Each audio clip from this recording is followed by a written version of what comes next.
ヒットワイは見たことないの？え？あるよ。見たことないの？だからね。こんな感じ。本当に。なんかイライラするからあんまり行かない。かっこいい。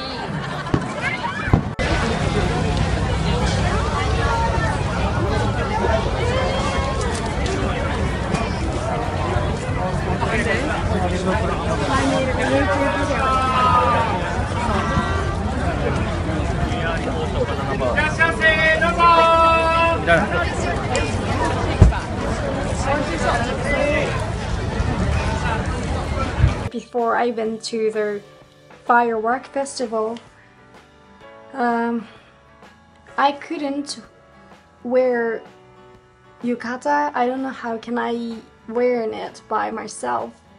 So my friends, girlfriends, grandma helped me to wear yukata.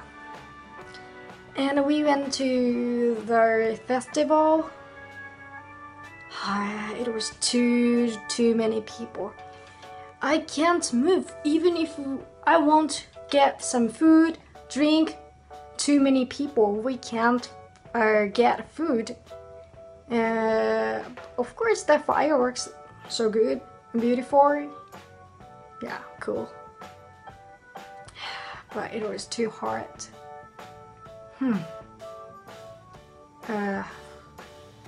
It was the first time I saw the firework at the place and the first time to go to the festival.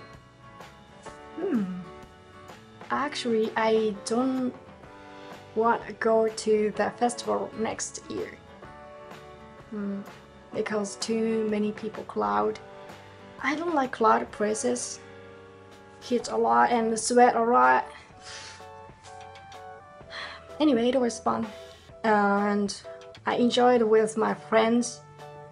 Thank you, my friends and my friends' grandma and grandparents also. I got food from her, and she is very kind and funny. She went around all over the world, and we talk about that. And yeah, we talk about all of that.